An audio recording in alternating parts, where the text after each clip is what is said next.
Subscribe करें हमारा official YouTube channel और बेल आइकन दबाकर पाएं सभी नोटिफिकेशन। नमस्कार, एमएचएन प्राइम पर आप सभी का स्वागत है। मैं हूं आपके साथ खुशबू शर्मा और आप देख रहे हैं हमारा खास प्रोग्राम जिसका नाम है खास मुलाकात। और इस खास मुलाकात में हम आपकी पहचान कराते हैं, रूबरू कराते हैं किसी शख्सियत से जो अपने जीवन को दूसरों को समर्पित कर देते हैं, और समर्पण भी ऐसा कि आप उनके बातों को सुनकर या उनके साथ को पाकर हंसते हंसते लोटपोट हो जाते हैं। आपको ज़िंदगी में बहुत कुछ सीखने को मिलता है। वो ऐसी बातें करते हैं कि आपको हंसाते हंसाते ज़िंदगी के तमाम ज्ञान आपको दे जाते हैं। हम बात कर रहे हैं हास्य कवियों की, और हास्य कवियों में भी महिलाओं की खास तौर से, और महिला भी ऐसी जिनके पास ज्ञान दोगुना होता है। तो चलिए आज ऐसी ही महिला से, एक ऐसी हास्य कवियत्री से आपकी मुलाकात कराते हैं जो जानती हैं कि हंसते हंसते कैसे आगे बढ़ना है। कई फिल्मों में उन्होंने काम किया है, हास्य व्यंग की बेहतरीन कलाकार हैं, बेहतरीन इंसान हैं। उसके अलावा वो बतौर टीचर भी अपने जीवन में कार्यरत हैं। तो चलिए कितने किरदार हैं उन्हीं से जानते हैं और क्या कुछ खास वो अपने जीवन में कर रही हैं, लॉकडाउन के समय को कैसे जी रही हैं, उन्हीं से जानते हैं। स्वागत करते हैं दिल्ली से हमारे साथ बलजीत कौर तन्हा जी जुड़ रही हैं। बलजीत जी नमस्कार, एमएचएन प्राइम पर आपका बहुत बहुत स्वागत है। नमस्कार खुशबू जी, बहुत अच्छा लगा मुझे। आज आप सबने मुझे इन श्रोताओं से मिलवा दिया और बहुत सारी मेरी तारीफ कर दी, लेकिन सबसे बेहतर यही होगा कि हम सब इस लॉकडाउन से ये सीखें कि हम सब इंसान हैं। जी बिल्कुल, ये बहुत बड़ी बात आपने कही है। अच्छा बलजीत जी, चलिए ये तो बात रही क्योंकि हर तरफ मायूसी है, तकलीफें हैं, परेशानी है। जिस इंसान को देखो उसका चेहरा लटका हुआ ही नजर आता है क्योंकि दौर ऐसा है, चिंता में डूबा है हर व्यक्ति। आपसे हम चाहेंगे, आप इतने सारे किरदार निभाती हैं, पत्नी भी हैं, माँ भी हैं, टीचर भी हैं, कवियत्री भी हैं, और उसके अलावा कई रोल आप जिंदगी में अदा करती हैं, फिर भी चेहरे पर मुस्कुराहट रहती है। कैसे कर पाती हैं? दूसरी महिलाओं को जरा बताइए ये। जी बिल्कुल, बहुत अच्छा सवाल किया आपने। एक ही इसका जवाब है कि जहाँ चाह वहाँ रहा। और औरत अगर चाहे तो कौन सी राह नहीं निकाल सकती। हम औरतें अगर चाहें तो दुनिया में बहुत कुछ कर सकती हैं, कुछ भी असंभव नहीं है। और इस लॉकडाउन पीरियड में बिल्कुल भी टेंशन लेने की जरूरत नहीं है। ये पीरियड ईश्वर ने हमें ऐसा दिया है कि हम इस समय अपने घर परिवार को अपने और करीब पा सके। खुशबू, जैसा कि आपने कहा कि मैं पिछले कई सालों से टीचर थी, बट अब मैं पिछले 4 साल से प्रधानाचार्य हो गई हूँ। और इस लॉकडाउन में सबसे जो खूबसूरत बात रही, जो मैंने पॉजिटिव खुद को महसूस किया, कि जो नाश्ता में कभी भी बच्चों को गर्म नहीं खिला पाई, 7:10 पर निकल जाती थी, तो मुझे अच्छा लगा कि मेरे बच्चों को मैं खुद अपने हाथ से गर्म नाश्ता करा पा रही हूँ। तो आप पॉजिटिव देखना शुरू कीजिए कि जिनके पास समय नहीं था अब वो फुर्सत में बैठे हैं। तो बहुत सी चीजें, और फिर आप उस समय की कल्पना कीजिए ना कि जब ये आजकल जो ये हमारे पास आधुनिक उपकरण है, जैसे टेलीफोन है, स्काइप है, आपसे बात कर पा रही हूँ। एक समय ऐसा था जब वॉर होती थी या कुछ बिल्कुल कर्फ्यू लग जाया करता था, या हमारी सरहद पर जो हमारे सैनिक हैं वो किस तरह का बिल्कुल दुनिया से कटकर जीवन जीते हैं। आप तो लॉकडाउन में फिर भी बहुत कुछ आपके पास है जो आप जी रहे हैं। तो आप दूसरों की इस तरह की परेशानियों को अनुभव कीजिए और उनसे तुलना कीजिए कि हम उनसे कई गुना बेहतर हैं। और जहां आपको बेहतरी की बात आ गई तो वहां आपके चेहरे पर खुशी आ जाएगी। और रही किरदार, दिन में 24 घंटे ही सबके पास है, लेकिन सपने उन्हीं के पूरे होते हैं जिनके सपनों में जान होती है। आप जो सोचिए वो करिए जरूर, यही कहना चाहती हूँ बस। क्या बात है, बहुत खूबसूरत आपने बात कही और बहुत अपने खूबसूरत वक्तव्य से हमारे प्रोग्राम की शुरुआत की है। बलजीत जी, अब हम आपसे जानना चाहेंगे, इन सबसे इतर जो आपका एक रूप है महिला कवियत्री होने का, जिसे आप बखूबी निभाती हैं और लोगों के बीच आपकी बेहतरीन पहचान है, आप लोगों के दिलों में रहती हैं, तो आप चाहेंगे जरा आप अपने उस रूप में आ जाइए और हमारे जो दर्शक आपको देख रहे हैं उन पर धुआंधार आप हंसी के बम फोड़ दीजिए। जी बिल्कुल। और देखिएगा खुशबू की, जहाँ एक परंपरा इस तरह की चलती थी कि कविताएं सिर्फ श्रृंगार लिखती हैं, ऐसा मानते थे लोग। बट मैं ना तो गाती हूँ ना मैं श्रृंगार लिखती हूँ। मैंने हास्य की शुरुआत की और हास्य के लिए मुझे कहीं नहीं जाना पड़ा। यकीन मानिए, हास्य की शुरुआत घर से ही हो गई, क्योंकि आंख खोलो, घर में आपके पति पत्नी बच्चे हैं। और एक चीज और कहना चाहती हूँ हास्य शुरू करने से पहले, कि कुछ नहीं करने की जरूरत, दृष्टि नहीं दृष्टिकोण बदल लीजिए, हास्य अपने आप आ जाता है। क्या बात है जी, बहुत खूब। तो रही बिल्कुल, तो मैं आपको बताती हूँ कि लोग लॉकडाउन में पता नहीं क्यों परेशान है। आप देखिए मेरे घर में तो बिल्कुल परेशानी का माहौल नहीं है।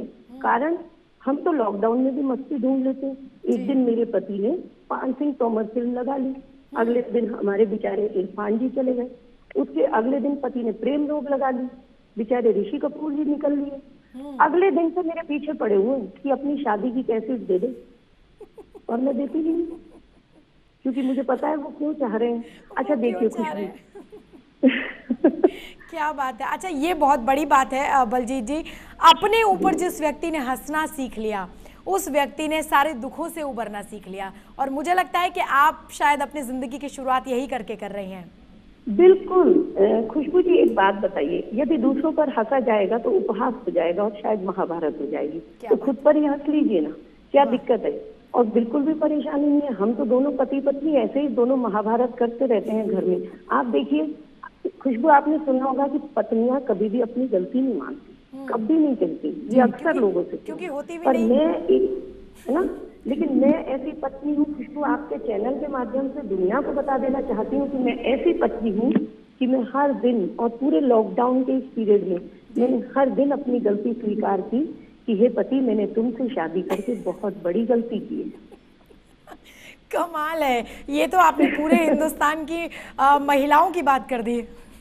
जी बिल्कुल, तो हंसने के लिए कहीं भी मत जाइए, बिल्कुल और बिल्कुल। आप देखिए हरियाणा में तो इतना हास्य भरा हुआ है कि मैं आपको बता नहीं सकती, इतने मस्त लोग हैं हरियाणा के कि कुछ दिन पहले जब हमारे यहाँ लॉकडाउन पीरियड में भोजन वितरण की व्यवस्था करनी पड़ी, तो मुझे टीचर्स की ड्यूटी भी लगानी पड़ी, मेरी भी ड्यूटी है। और आजकल हम लोग ये कोरोना योद्धा के रूप में हैं और गरीब मजदूरों को भोजन वितरण का काम कर रहे हैं। तो मैंने हरियाणा वाले, शुक्रिया, तो मैं आपको बता रही थी कि हरियाणा का हास्य देखिए और हरियाणा वालों की जिंदा दिली देखिए।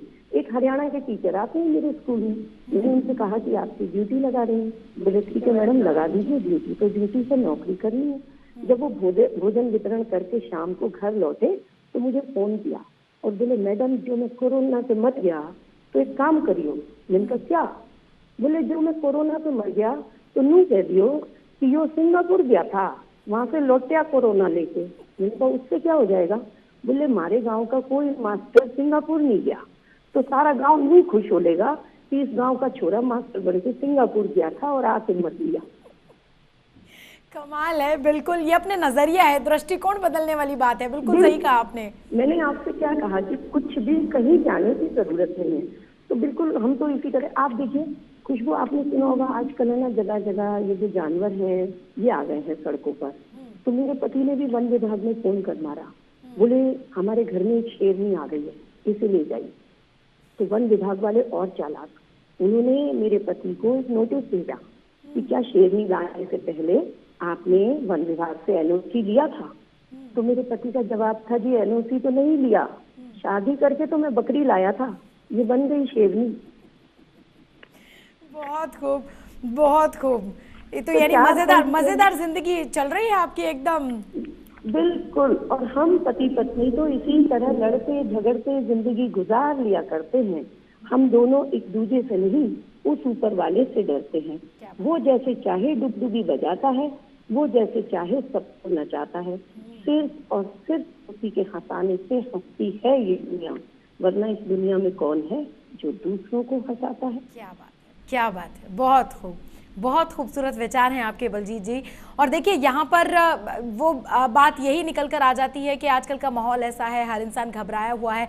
ऐसे में हमारी कोशिश भी ये है, एमएच1 प्राइम की कोशिश ये रहती है कि हम अपने दर्शकों को हास्य कवियों के जरिए घर बैठे ही थोड़ा मनोहार, थोड़े ठहाके पहुँचाएँ, ताकि उनके जीवन में जो बेरंग या बेनूर सी जिंदगी होती जा रही है उसमें थोड़े से रंग भर जाएँ हंसी के। देखिए बिल्कुल ठीक। और हास्य मैंने क्यों चुना था, मैं 4 पंक्तियां सबसे पहले आपको अपने हास्य की बता देती हूँ कि मैंने हास्य क्यों चुना। कि किसी को चाह लो तो चाहत हो जाती है। जो लोग भी मुझे जानते हैं खुशबू जी, वो ये जानते हैं कि मेरा जीवन इसी तरह का है। मैं जीवन में रिश्तों को बहुत महत्व देती हूँ और मेरा ये मानना है कि कोई भी काम अगर आप शिद्दत से करते हैं, ईमानदारी से करते हैं, तो ऊपर वाला अपने आप आपको उसमें सहयोग देता है। तो 4 पंक्तियां कि मैंने हास्य क्यों चुना आप सबको सौंपती हूँ। किसी को चाह लो तो चाहत हो जाती है, किसी को चाह लो तो चाहत हो जाती है, अपना बना लो तो आदत हो जाती है। मैंने जान लिया दिल में रहता है खुदा, लोगों को हंसा लो, इबादत हो जाती है। बहुत खूब, बहुत खूब। तभी ये कहा जाता है कि घर से मंदिर है बहुत दूर, चलो यूं कर लें, किसी रोते हुए बच्चे को हंसाया जाए। बिल्कुल।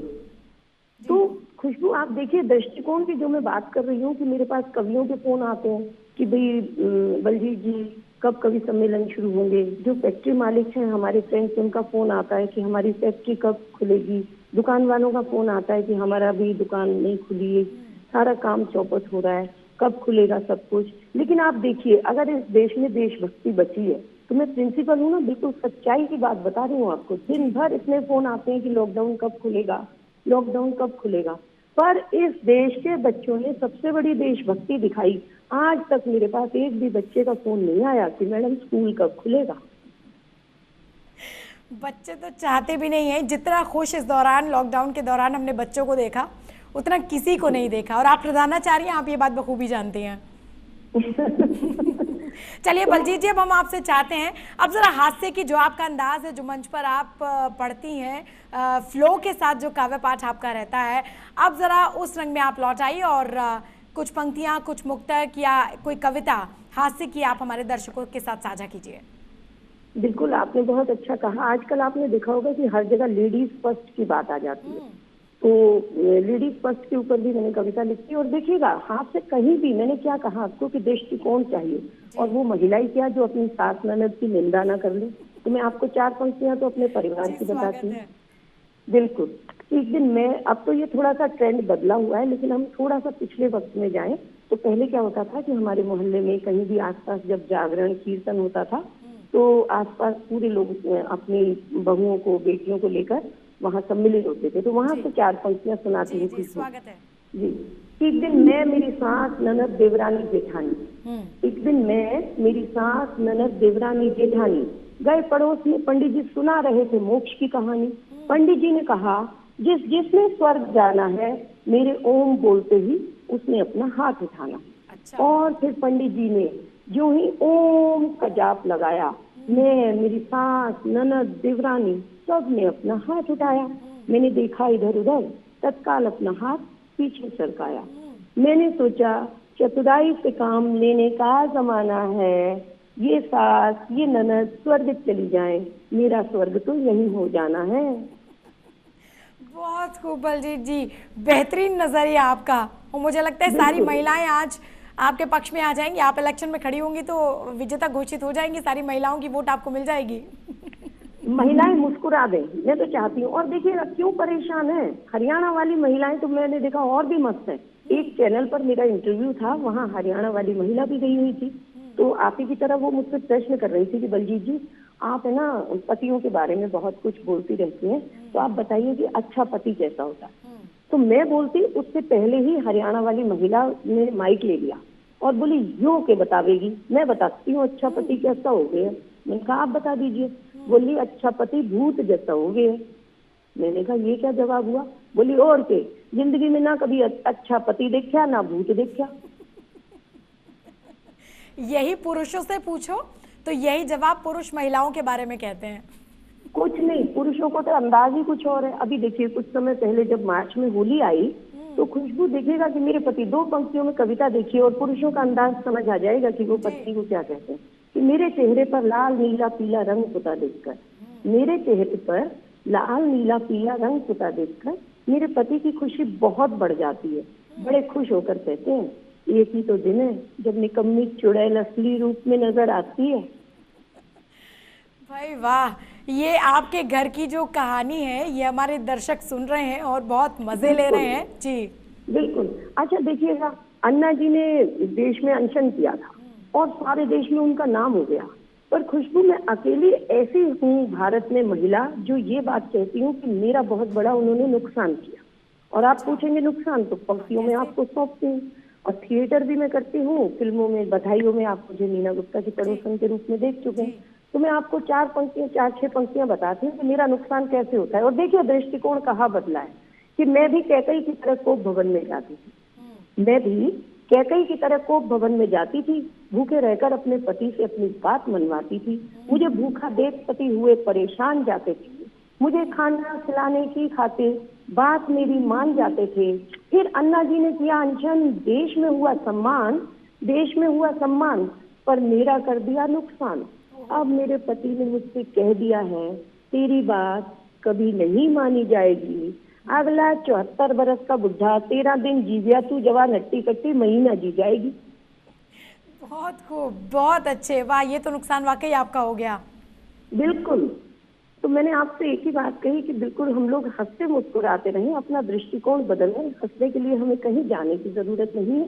खुशबू, आजकल ना जब कहीं मैं रिश्तों की भी बात करती हूँ कुछ और, तो इस चैनल के माध्यम से हादसे की बात तो हो ही रही है, पर कुछ और भी कहना चाहती हूँ अगर इजाजत हो तो। क्योंकि जरूरी नहीं है कि हम हर चीज खास के पर ही ले जाएं, कुछ ना कुछ ऐसा भी होता है जीवन में कि हमें उसे सीखना चाहिए। और ये जो कोरोना की बीमारी है, इसमें जो जो गाइडलाइंस दी गई है ना, मैंने उसके ऊपर भी एक कविता बनाई हुई है। मैं चाहती हूँ कि वो भी कविता दर्शकों तक पहुंच जाए, कि कविता रूप में सारी बात फिर से रिकॉल हो जाएगी। कि बड़ी बुरी है ये बीमारी, बड़ी बुरी है ये बीमारी, दूर दूर से निभा लो यारी। बड़ी बुरी है ये बीमारी, दूर दूर से निभा लो यारी। नहीं किसी से हाथ मिलाना, नहीं किसी को गले लगाना, नहीं किसी के घर है जाना, समूह बनाकर नहीं बतियाना। जूम पे चर्चा, जूम पे कविता, हर दिन हर पल रहेगी जारी। बड़ी दूर से, बड़ी बुरी है ये, दूर दूर से निभा लो यार। फल सब्जी जब घर में लाओ, देखिए बहुत छोटी छोटी बातें मैंने कहने की कोशिश की। फल सब्जी जब घर में लाओ, नहीं इन्हें भीतर ले जाओ। फल सब्जी जब घर में लाओ, नहीं इन्हें भीतर ले जाओ। पहले पानी में सिरका डालो, नहीं है सिरका नमक मिला लो। 5 मिनट तक इन्हें डुबा लो। पहले पानी में सिरका डालो, नहीं है सिरका नमक मिला लो। 5 मिनट तक इन्हें डुबा लो, फिर निकाल कर इन्हें पका लो, चाहो तो फिर इनको खा लो। बहुत खूब, बहुत खूब। लंबी चलेगी ये बीमारी, थोड़ी सी कर लो तैयारी, दूर दूर से निभा लो यार। और देखिए जो बात कही जा रही है वो भी मैंने आगे कहने की कोशिश की है, और इस कविता को समाप्त करूंगी छोटी सी और 4 पंक्तियों के साथ। कि चेहरे पर है मास्क लगाना, चेहरे पर है मास्क लगाना, हाथों को भी धोते जाना। 2 गज की रहे देह की दूरी, अब सबको है ये पाठ पढ़ाना। चेहरे पर है मास्क लगाना, हाथों को भी धोते जाना। 2 गज की रहे देह की दूरी, सबको है ये पाठ पढ़ाना। जल्दी नहीं ये जाने वाली, जंग रहेगी अभी ये जारी। दूर दूर से निभा लो यार। बहुत खूब, बहुत खूब, बहुत खूब। बहुत बहुत बधाई बलजीत कौर तन्हा जी आपको कि आप इतना खूबसूरत अपनी बातों के जरिए दर्शकों को हंसाया भी, और एक संदेश के साथ साथ आपने दर्शकों को छोड़ा है। और मुझे उम्मीद है कि जो हमारा समाज है, जो महिलाएं हैं, जो पुरुष हैं, जो बच्चे हैं, जो बुजुर्ग हैं, वो आपके इस एपिसोड के माध्यम से, आपकी बातों के माध्यम से ज़रूर समझेंगे, और समझेंगे कि सावधानी कितनी ज़रूरी है, क्योंकि बीमारी लंबी रहने वाली है, लेकिन उससे लड़ने के लिए तैयार हमें होना है। बलजीत जी बहुत बहुत धन्यवाद, बहुत बहुत शुक्रिया हमारे साथ जुड़ने के लिए और हमें अपनी कविताओं से उत्प्रोत करने के लिए। और हमारे दर्शकों को भी मैं कहना चाहती हूँ कि हमारे इस कार्यक्रम से आप लगातार जुड़े रहिए, ताकि घर बैठे आपको ज़िंदगी के कुछ नए पहलू, कुछ नए रंग कविताओं के माध्यम से सुनने और समझने को मिले। फिलहाल के लिए दीजिए इजाज़त। नमस्कार। बलजीत कौर तन्हा जी, एक बार फिर आपका बहुत बहुत शुक्रिया। दीजिए इजाज़त। नमस्कार।